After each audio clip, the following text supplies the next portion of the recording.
예, 안녕하세요. 뉴스타파의 김성수라고 합니다. 지금 제목을 소개를 해주셨는데요. 하여튼 뭐 말씀 한번 나눠보겠습니다. 제가 세월호 취재를 어떻게 하다 보니까는 뉴스타파라는 탐사 매체에서 10년을 계속 하게 됐어요. 올해가 이제 10주기였는데 그 과정에서 사실은 의도치 않게 이런 작업이 이루어지게 됐습니다. 그래서 한번 보도록 하겠습니다. 지금 뭐 교수님들도 계시고 뭐 또 학생분들도 계시고 해서 이 지금 세월호 참사 일어났던 10년 사이의 기간에 그 당시에 본인들의 어떤 연령이나 이런 것들 또 이제 그게 기억이 어떻게 남아 있는지가 서로들 많이 다를 것 같습니다. 온라인이건 오프라인이건 지금 참여하신 분들이. 그런데 조금 돌아보면은 일단 2014년 4월 16일 날 벌어진 세월호 참사의 개요에 대해서는 대부분들 알고 계실 것이고, 제가 이 아카이브를 구축을 했던, 지금 이게 제가 쓴 폰트가 아니어가지고 굉장히 많이 깨져 있고 막 줄이 바뀌어 있고 그런데요. 일단 좀 혼란스럽지만 봐주십시오. 2021년에 기획을 시작을 해서 2022년에 구축을 했는데 그 당시 시점으로 보면은 이제 한 세월호 참사 이후에 7년, 8년 정도가 지나가던 시기였고, 돌아보면은 2014년에 이 세월호 참사가 너무나도 우리 사회에서 그 충격적인 그 재난 참사였기 때문에 기본적으로는 우리 사회에서 재난 참사가 발생을 하면 사실은 그 진상규명 작업이라고 하는 것은 검찰과 경찰이 기본적으로 빨리 수사에 나서서 누가 법적으로 어떤 잘못을 했는지를 갖다가 가려서 빨리 기소하고 재판하고 처벌하는 것. 그러니까 법적 처벌이 이루어지는 것으로 진상규명이 끝나왔었던 것이 우리 사회의 그 진상규명, 재난참사에 대한 진상규명이라고 볼 수가 있을 거예요. 기억나는 걸로 하면 뭐 이제 성수대교 참사, 뭐 대구 지하철, 성수대교 붕괴나 뭐 삼풍백화점 참사 같은 것들이 있었겠죠. 다 그때 그런 식으로 처리가 됐습니다. 누가 이런 잘못을 저질러서 기소가 됐대, 몇 년형을 받았대. 그럼 이 사건은 그것 때문에 일어난 것이구나. 이것이 이제 사회적으로 정립되는 어떤 참사의 진상이라는 것이죠. 근데 세월호 참사 때를 돌이켜 보면은 검경합수부가 당연히 빨리 수사에 나섰습니다. 그리고 해상사고기 때문에 해양심판원이라고 하는 해양사고 전문 그 해수부 산하에 국가기관이 나서고, 정부기관들이 해경을 비롯해서 해수부라든지 정부기관들이 관여되어 있기 때문에 감사원이 감사에 나섰고, 국회에서도 당연히 국정조사 특위가 꾸려져서 2014년에만 이제 4개의 국가기관이 진상조사 활동을 했던 것인데, 특히 검경합수부의 수사를 그 당시에 이제 박근혜 정부의 성격이라든지 여러 가지 정보의 어떤 유통 같은 것도 굉장히 불투명하고 권위적인 정부 아래서 국민들이 믿을 수가 없었던 것이죠. 유가족들의 요구라든지 이런 것들로 특별법이 제정이 되면서 세월호 특별조사위원회, 즉 특조위가 2015년 1월부터 활동을 시작합니다. 그러니까 이것은 뭐냐면 세월호 참사는 우리나라 재난 참사의 진상규명 그 역사 중에서 처음으로 검경의 수사로 진상규명이 이루어지는 것이 아니라 국가가 특별법을 제정해서 국가조사위원회를 만들어서 진상규명을 하도록 한 첫 번째 재난참사였다고 볼 수가 있는 것이죠. 그런데 그 특별조사위원회가 하나만 있었느냐? 특조위가 2016년 6월 달에 사실상 조기 해산이 됩니다. 그 당시에 이제 정부의 방해가 있었죠. 활동 방해가 있었고, 실제로 나중에 그 활동 방해가 드러나서 처벌을 다 받게 됩니다.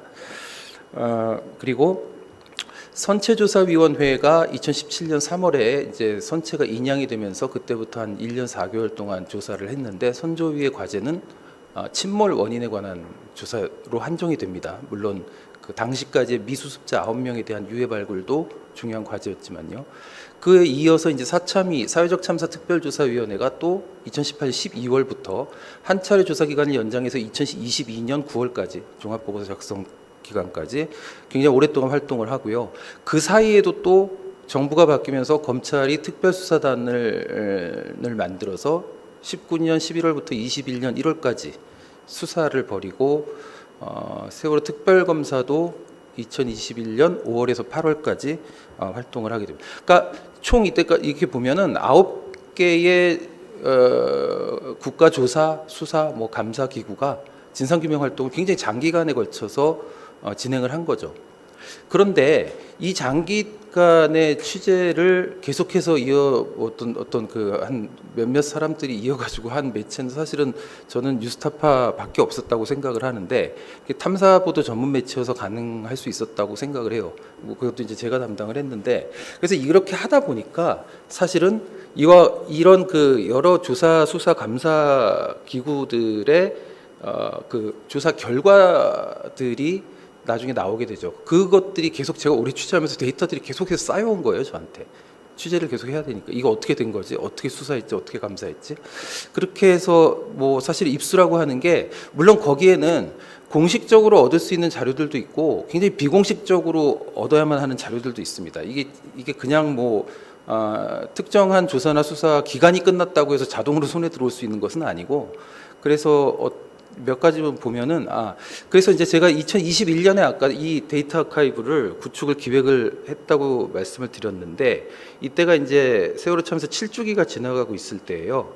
조금 전에 보셨지만 2021년은 사회적 참사 특별조사위원회의 활동이 한 중반을 넘어가고 있을 때입니다. 그런데 모두가 아시듯 세월호 참사 진상규명의 핵심 과제는 모두가 왜 침몰했는지와 왜 제대로 구조하지 못했는지라고들 이야기를 했죠. 근데 특조위는 정부 방해로 성과 없이 해산됐다. 선조위는 사실은 선체 침몰 원인을 조사를 하는 것이기 때문에 핵이사 출신 이상들의 굉장히 조선해양 전문 인력들이 모여서 그 기술적으로 조사를 했기 때문에 굉장히 많은 그 제대로 된 성과를 사실은 냈어요. 그런데 사회적으로 그것이 알려지지 않고 정립되지 않았죠. 사실은 그 당시의 조사 데이터들을 어떤 그 공학적인 지식과 함께 가만히 들여다보면은 이미 2단계에서 세월호 침몰 원인은 굉장히 불안한 보건성 상태에서 솔레노이드 밸브 고착이라고 하는 사소한 어떤 기계적 이상에도 견디지 못할 만큼 배가 불안했기 때문에 옆으로 쓰러졌다. 그리고 쓰러진 상태에서 오래 버텨야 했지만 선원들이 편의상 수밀문들을 모두 닫아놔야 될 수밀문들을 열고 다녔었기 때문에 해수가 침투해서 바닥으로 다 퍼지면서 빨리 가라앉아 버렸다. 100분 만에. 이것이 다 설명이 되는 그 과정들이 다 나왔습니다. 하지만 그것들이 당시에 유가족들이 이 내용을 수용할 수가 없었던 것이고요. 정서적으로 솔레노이드 밸브라고 하는 그 작은 그 장비의 그 기계 고장으로 우리 아이들이 그렇게 죽었을까에 대한 부분이 일종의 교통사고라는 것으로 교통사고로 이해되면서 사실 이 결과를 수용하지 않습니다. 그러면서 조사의 내부에서 유가족들의 어떤 요구에 따라서 좀 이 조사를 갖다 연장하고자 하는 어떤 시도들이 조사관들 안에서 나오게 되고, 그래서 열린안이라고 하는 어떤 잠수함 추돌 가능성이 있다라고 하는 보고서가 그 두 권으로 같이 나오면서 사실 사회적으로는 이 정확한 기술적인 조사 내용들이 알려지지 않게 되죠. 사참위 역시 어떻게 하다 보니까 그 선조위 당시에 그런 열린안 보고서에 관여를 했던 조사관 그룹 중심으로 애초에 조사관 그룹이 세팅이 되면서 출범 단계부터 조사 기획이 외력 침몰설과 고의적인 구조 방기설 같은 어떤 음모론적 가설 중심의 조사 기조가 설정이 되고, 사실 그래서 2021년 정도가 되면 제가 이 취재를 계속하는 과정에서 보면 이것은 사참위의 종합 보고서는 결과적으로는 부실하게 나올 수밖에 없는 상태가 되었다라는 생각이 들게 돼요. 그래서 저는 이게 뭐 이제 저는 사실 연구자는 아니고 이제 현장에서 취재를 오랫동안 했던 사람인데,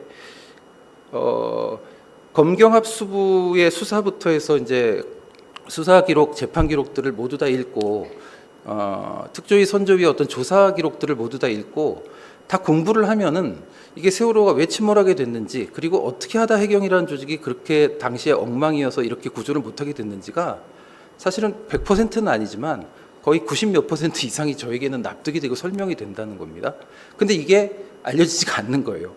그래서 어떻게 할까? 그러면서 뭐 다들 기억하시겠지만 뭐 그날 바다와 같은 AIS 항적이 조작됐다라거나 뭐 앵커를 내려서 고의적으로 침몰시켰다거나 잠수함 때문에 추돌해서 침몰했다거나 하는 그런 음모론적 가설들이 오히려 대중들에게서 호응을 얻고 하는 그런 것들이 과연 이게 우리가 세월호의 진상을 제대로 밝히고 교훈을 찾아갈 수 있는 방향으로 우리 사회가 담론이 형성이 되고 있는가에 대해서 저는 그것을 바로잡으려고 하는 보도들을 계속 하는데 굉장히 좀 힘에 부치는 느낌이 들었고, 그래서 그때 제가 생각했던 것은 그러면 내가 이 취재 과정에서 이런 데이터들을 보면서 내가 설명이 되었다고 하면 이 내가 봤던 데이터들을 사회적으로 공유할 수 있게 그 어떤 집을 하나 지어보자.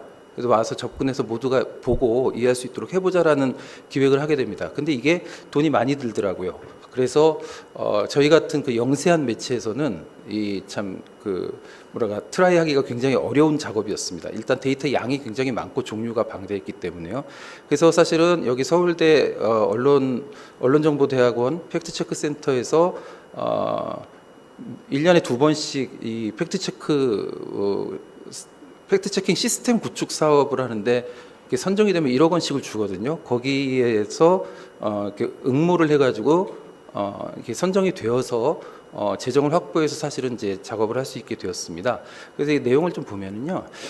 지금 뭐 조금 얘기를 했지만 아까 이제 제가 데이터를 입수하는 과정은 사실 검경 수사라든지 감사원 감사나 해양심판원의 조사 기록 같은 것들은 그 조사 결과 같은 것들은 공식 보도자료 같은 걸로 나오지만 사실은 뭐 수사 기록이라고 하면은 뭐 피의자 신분 조서부터 해가지고 굉장히 다양한 게 있겠죠. 이것들은 사실은 그냥 가져올 수 없습니다.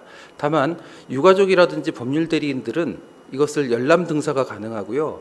사실 기자들이 어떻게 유가족들하고 어떤 보도를 하겠다라고 하는 부분들에 대해서 유가족들의 관계를 어떻게 설정하느냐에 따라서 받을 수가 있는데 사실 저희 같은 경우에는 이걸 모두 다 받은 것이죠. 그래서 이제 취재 활용을 할 수 있었고 국회 국정조사 기록은 사실 의원실을 통하면 받을 수 있습니다. 이것도 이제 취재를 하다 보면 특조위, 선조위, 사참위의 조사 기록도 이거 이제 국가조사위원회이기 때문에 나중에 공식적으로 종합보고서가 나오고 그 하위의 어떤 그 보고서들도 나오죠. 다만 뭐 회의록이라든지 이런 부분들은 사실 따로 좀 입수를 하려는 노력이 필요합니다.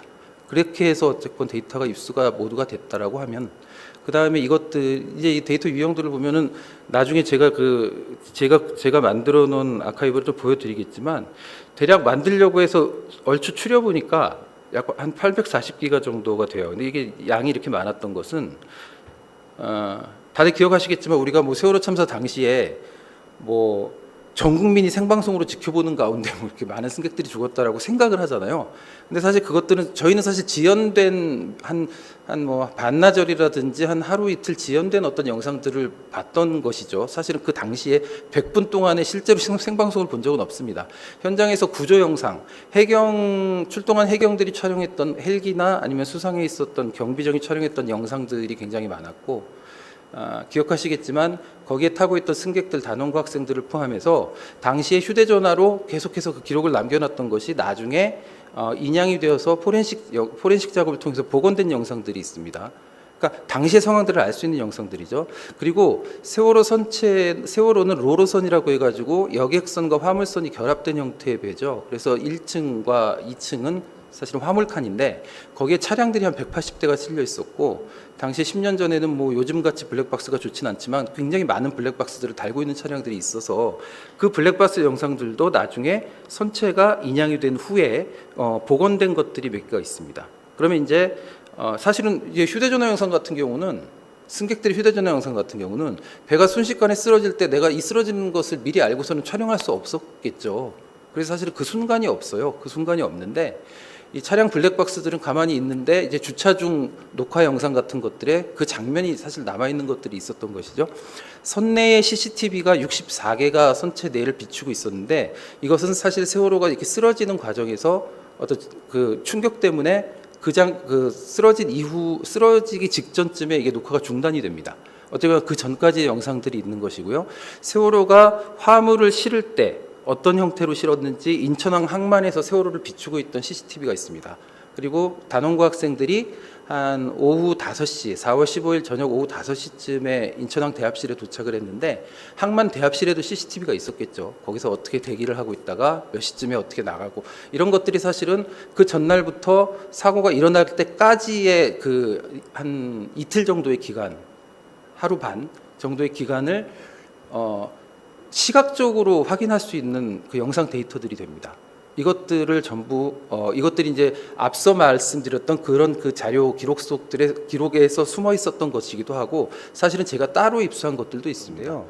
세월호하고 구조 세력들, 해경을 비롯한 구조 세력들하고의 교신 그 음성 파일들이 남아 있었습니다. 이게 사실은 당시에 의무적으로 녹음한 의무가 법적으로 있었던 거 아닌데 해경 각급 그 뭐 해경청이라든지 본청이라든지 뭐 이런 여러 군데에서 자기네들도 녹음되고 있는지 모르는 상태에서 녹음이 됐던 겁니다. 그게 남아 있었던 거죠. 뭐 청와대하고 해경청 간의 어떤 한라인 교신이라든지 여러 가지가 있습니다. 문서 파일은 말씀드렸듯이 수사, 감사, 조사 기록들입니다. 이런 것들이 자료들이 있었던 것이고요. 이것들을 이제 어떻게 통합해 가지고 보여줄 것인가입니다. 근데 제가 여기 데이터 정제라고 하는 부분들이 제목에도 좀 있었는데 저는 이 재난 참사, 특히 세월호 참사는요, 사고가 딱, 그러니까 물론 이제 세월호라는 배가 어떻게 그렇게 위험한 배가 되었는지는 굉장히 프리히스토리가 굉장히 길게 있습니다.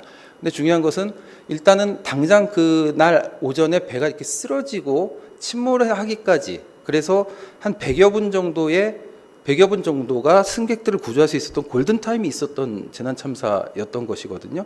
사실은 거기에 집중을 한다 그러면은 실시간으로 어떤 우리가 아까 말씀드린 영상이라든지 교신이라든지 이런 것들, 디지털 기록물들이 리얼타임으로 정리가 되지 않으면 그것들을 연결지어서 분석하는 것이 불가능합니다. 그런데 그래서 이제 재난 참사에서 저는 이 디지털 데이터들을 어떻게 정제할까에 대한 것들을 사실은 제가 취재하는 과정에서 좀 이렇게 정리를 해보면서 앞으로도 좀 필요하지 않나 생각을 해봤는데요.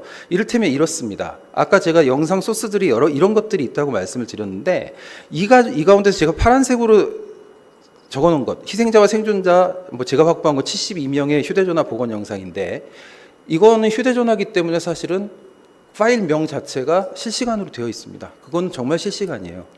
그리고 해경 구조 세력들 가운데 123정 수영경비조 제일 거기 현장에 빨리 갔던 1, 2, 3정에서 촬영한 거, 1, 2, 3정이 촬영한 것도 휴대전화로 촬영을 했습니다. 그리고 512호 헬기도 휴대전화로 촬영을 했어요. 그러니까 이 영상들은 리얼타임 영상입니다. 그 파일명 자체로. 그리고 나중에 구조 현장에 참여했던 두라이에이스라든지 드라곤에이스 11호 같은 영상들도 당연히 휴대전화로 촬영해서 리얼타임입니다. 문제는 인천항 항만 CCTV, 뭐 여객 터미널, 뭐 선내 CCTV부터 이런 것들은 하다못해 차량 블랙박스 동영상들도요, 인터넷이나 아니면 휴대전화처럼 기지국하고 연결되어 있지 않은 디지털 기기들의 시간 정보들은 전부 틀어지게 되어 있습니다. 시간이 가면. 이게 인터넷과 연결이 되어 있어야지 계속해서 보정을 해주면서 시간이 일정하게 맞춰지는 것이거든요. 그래서 나머지 데이터들은 시간이 크게는 막 며칠씩 틀어져 있는 것들도 있어요. 그리고 이걸 과연 이런 모습이 담겨 있는 데이터들만 이렇게 갖다가 우리가 아카이빙을 해놓으면 이것들이 분석이라든지 그 참사를 이해하는 데 있어서 도움이 될 것인가? 그렇게 생각을 안 했던 것이죠. 모든 데이터들의 시간 동기화가 필요했던 작업입니다. 물론 제가 취재를 위해서 한 것이지만, 그래서 그 과정들이 굉장히 지난했었던 것인데, 예를 들어서 이렇습니다. 세월호 선내 CCTV 64채널은 이런 식으로 구성이 되어 있습니다. 여기에 시간들이 각 화면마다 초 단위로 흘러가고 있죠. 그런데 다 틀어져 있습니다. 나중에 확인한 바로는 15분 21초가 틀어져 있었는데요. 이를테면 그럼 이것들을 갖다가 어떻게 보정을 했느냐?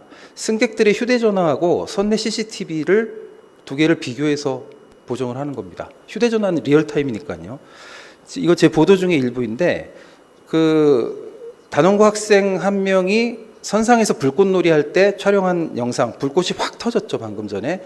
그 장면은 선내 CCTV 64개 가운데서 한 채널, 여기에 갑자기 가판이 밝아지는 부분이 있습니다. 이때하고 시간을 맞추면 얼마의 차이가 발생하는지를 알 수 있고요.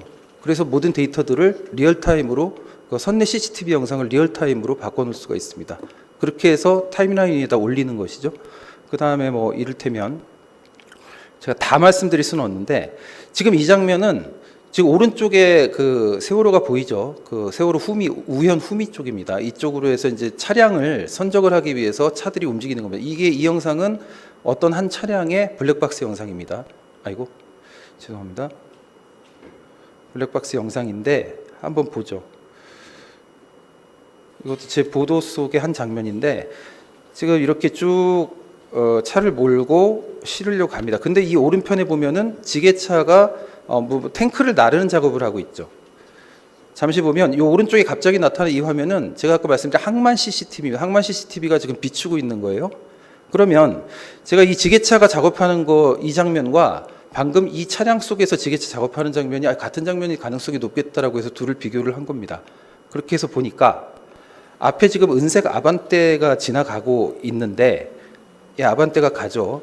그러니까 지금 이 왼쪽 화면은 여기에 달려있는 블랙박스 동영상인 것이죠. 따라서 들어갑니다. 이렇게 해서 실렸어요. 실릴 때 여기 지금 화물을 싣는 그 우련통운의 고방 노동자가 한 사람이 딱 이 자세로 왔을 때를 제가 타이밍을 잡았습니다. 오른쪽 화면은 아까 64채널의 선내 CCTV 가운데서 이 화물칸 안쪽에서 지금 바깥쪽을 비추고 있는 영상이에요. 이것도 당연히 시간이 틀어져 있죠. 그러면 이걸 조금만 더 가보면은 지금 이 차량이 들어올 때 이 장면입니다. 같은 장면이죠. 이렇게 해서 틀어진 시간을 맞춥니다. 이제 계산을 꽤 해야 되겠죠. 계산을 뭐 예를 들어서 아까 제가 불꽃놀이를 가지고 15분 21초가 선내 CCTV가 틀어져 있는 거를 맞췄었는데 그럼 이해하고 이게 실제 시각은 이렇고 지금 이 차량 블랙박스 동영상에서는 이때 타이머가 이거니까 이때하고의 시간 차이를 뭐 계산하면 어떻게 나온다. 이제 이런 식으로 해서 맞췄다는 이야기가 됩니다. 그래서 복구된 그 차량 선내 CCTV 동영상들을 모두 이런 식으로 맞췄고요. 그래서 사실은 제가 분석을 했을 때 세월호가 쓰러지던 그 순간 오전 8시 49분 40초 때에 선내에 복원된 CCTV 영상들을 전부 이게 시간을 동기화하면은 당시에 이런 형태로 화물칸에 이런 일이 있었다라는 것을 이제 이를테면 통합적으로 볼 수가 있게 되는 것이죠.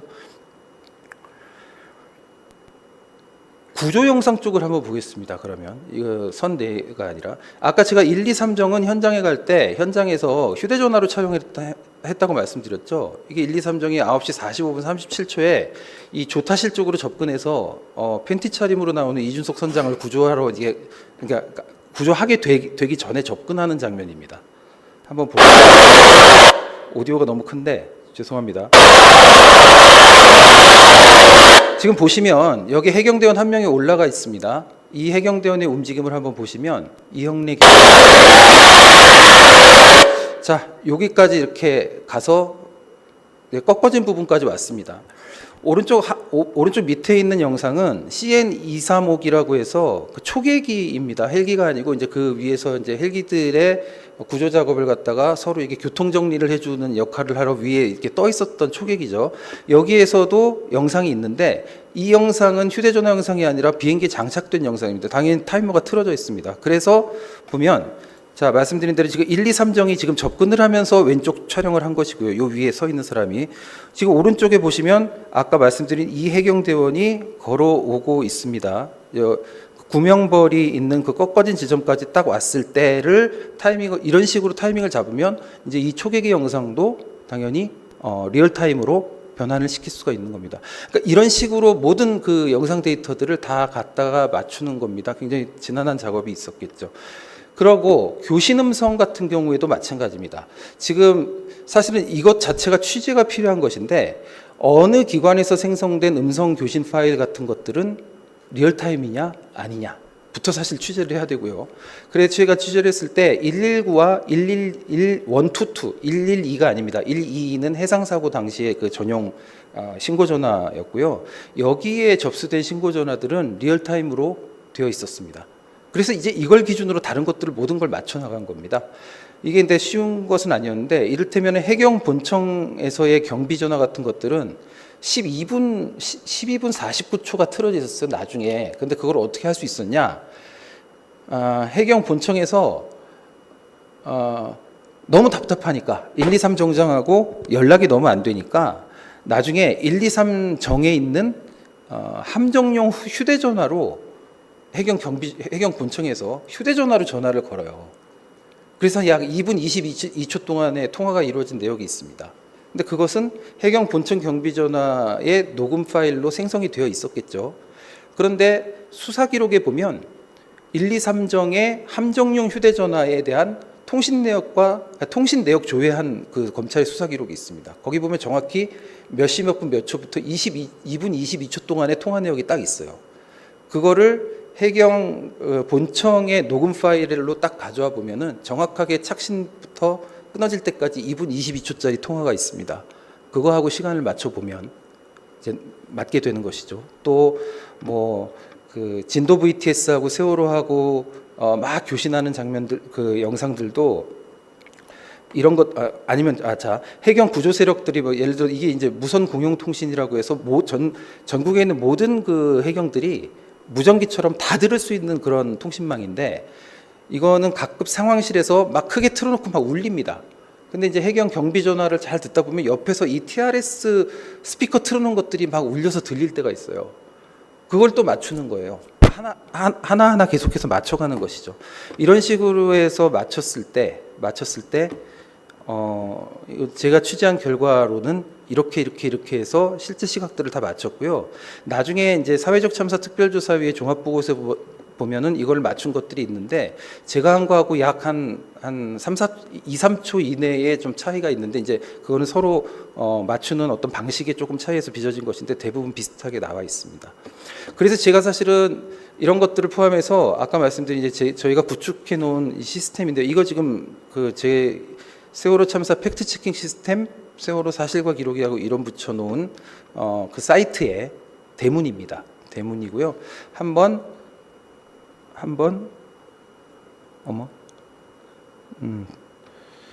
접속을 해서 한번 보겠습니다. 데이터가 너무 무거워가지고 처음에 구동되는데 시간이 조금 걸리고요. 사이트만 한번 쭉 아까 말씀드렸듯이 이렇게 1억 원을 지원을 받아가지고 구축을 한 것이고요. 여기 보시면 자 한번 플레이를 시켜보겠습니다. 이건 이제 제가 출항부터 항해 그리고 사고와 구조 이렇게 해서 영상을 세 파트로 나누어 놨는데 우리가 아마 가장 관심 있을 것은 사고 난 이후부터의 구조 장면에 관련된 영상일 거예요. 플레이를 시켜보겠습니다. 4시 16분, 4월 16일 8시 48분부터 시작되는 것이고요. 지금 이제 오른쪽에 있는 4분할 화면은 사실은 여러 영상 소스들 중에서 저희가 셀렉팅을 해 놓은 겁니다. 하지만 이 밑에 보시면은 여기에 보시면은 지금 이 영상과 음성 소스들이 어느 시간, 이 빨간색이 지금 리얼타임이거든요. 여기 타이머. 어느 시간대에 이 그 데이터가 존재하는지를 제가 이렇게 만들어 놨고요. 이 해당되는 데이터를 클릭을 하면은 요 화면 중앙에 그 데이터가 영상이랑 교신이 뜨도록 구축을 해 놨습니다. 그래서 지금 보시면 한번 그 장면을 볼까요? 아까 8시 48분 40초 때에 배가 넘어갔다고 했는데 지금 시간이 거의 다 왔습니다. 49분 때군요. 죄송합니다. 여기 조금만 더 설명을 드릴게요. 여기 보시면은 여기 VTS의 진도 VTS의 교신 채널도 뭐 채널이 6개가 있었고 음성 데이터와 뭐 이 영상 소스들이 좌측에 있고 이제 이 방식은 이해가 되셨을 거예요. 좌측에는 세월호의 AIS 데이터를 코딩을 해가지고 사실은 애니메이션을 갖다 구축을 한 겁니다. 이 시간대에 배는 어떻게 선회를 하고 있었고 어떻게 기울어지고 있었는지를 사실은 모든 조사나 수사기록 데이터에서 실제로 이렇게 눈으로 볼 수 있도록 구축을 해놓은 겁니다. 8시 49분 30초대가 흐르고 있습니다.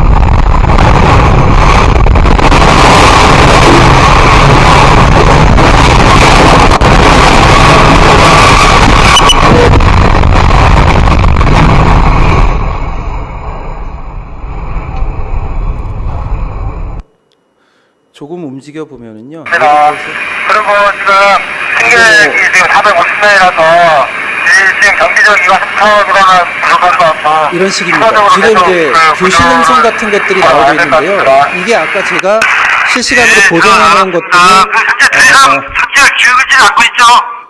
실시간으로 보정을 해 놓은 것들을 이 타임라인 위에다가 그 초 단위까지 맞춰 가지고 올려 놓은 겁니다. 이렇게 해서 쭉 보시면은 세월호가 이제 선수 일부만 남겨놓고 완전히 물에 잠기던 시각까지를 이렇게 구성을 해놓은 것입니다. AIS 신호가 중단이 되거든요. 그러니까 영상과 음성으로 참사 당시의 상황을 갖다가 재구성할 수 있는 것을 사실은 이 각각의 데이터만 이렇게 주었을 때 시간 정보도 맞지 않고 어느 위치에서 무엇인지가 통합적으로 구축이 되지 않으면 데이터 제공의 의미가 없다라는 그런 취지로 이렇게 구축을 했던 것입니다.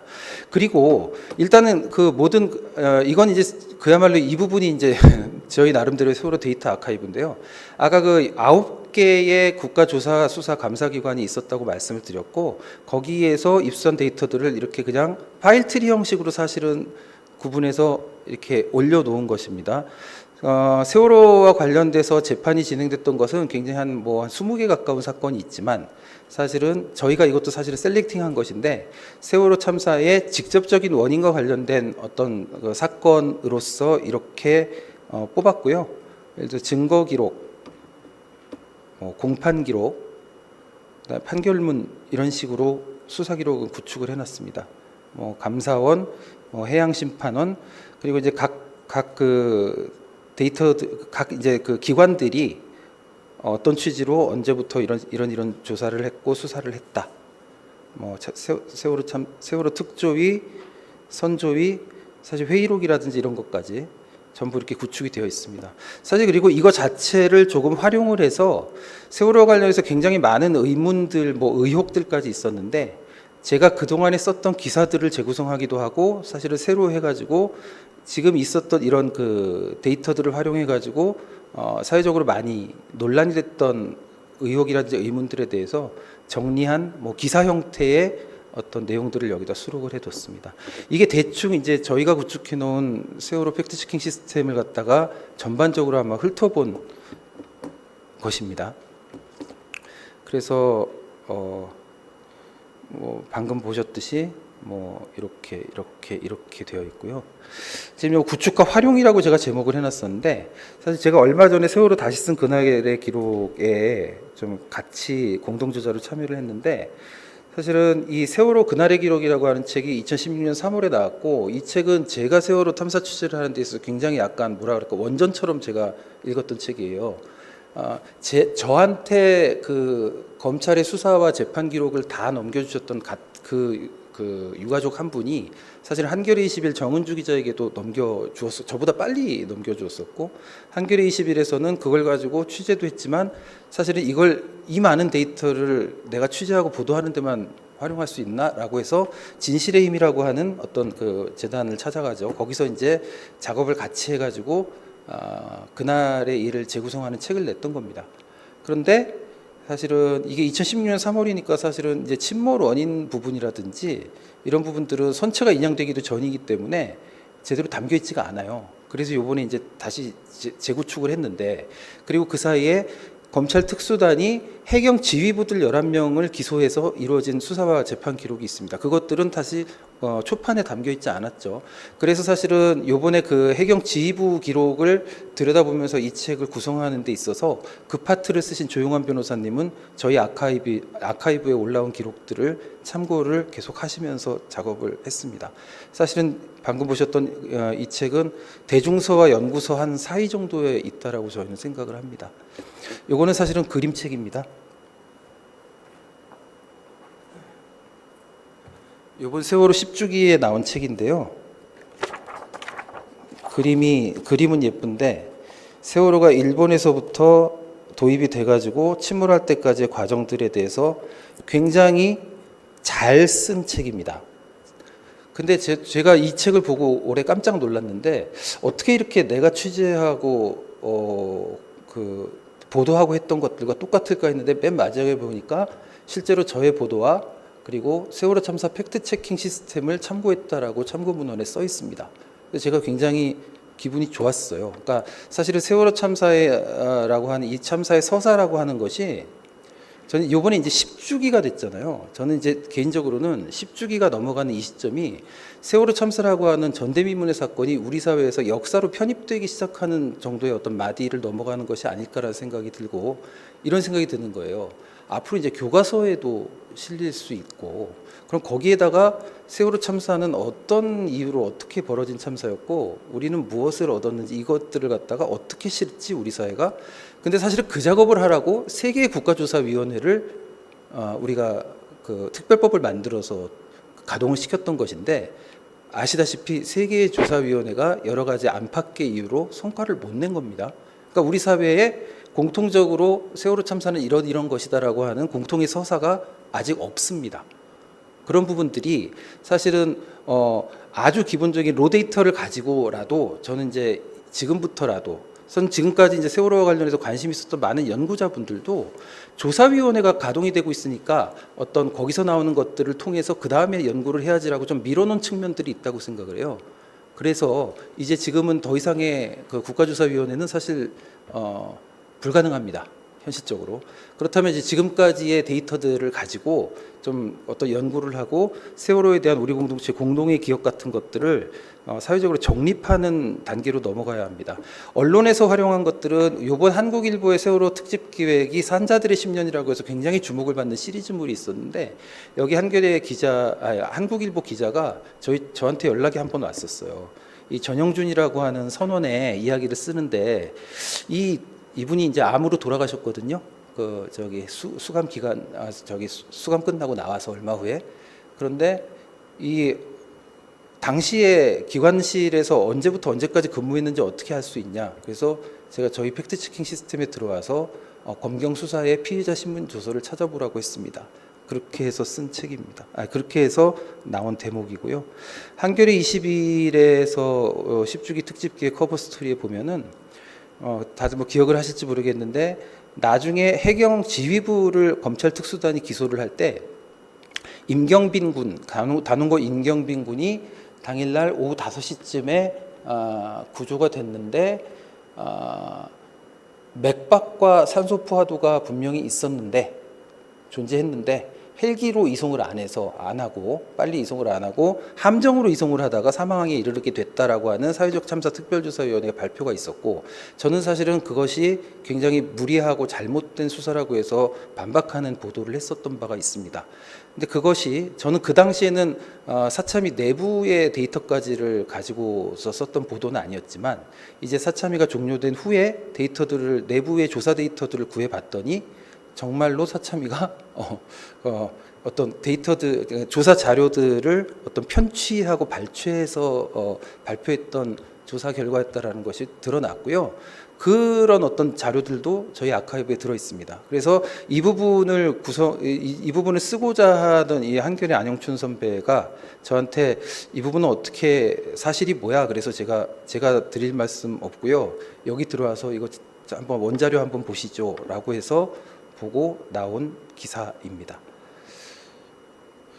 아까 말씀드렸지만 저는 뭐 여기 쓴 말이 아까 조금 전에 드렸던 그런 말씀입니다. 그래서 제가 오늘 이렇게 사실은 코스다에서 이 강의의 발표의 요청을 선조위 종합보고서, 사참위 종합보고서에 참여하셨던 카이스트 전치영 교수님에게 먼저 갔었다가 전치영 교수님이 저를 소개시켜줘서 제가 온 걸로 알고 있는데 사실은 제가 오늘 드렸던 말씀, 뭐 나중에 교과서에는 이 세월호 참사가 어떻게 기록된 이런 얘기들을 전치영 교수님하고 제가 늘 하던 이야기들이에요.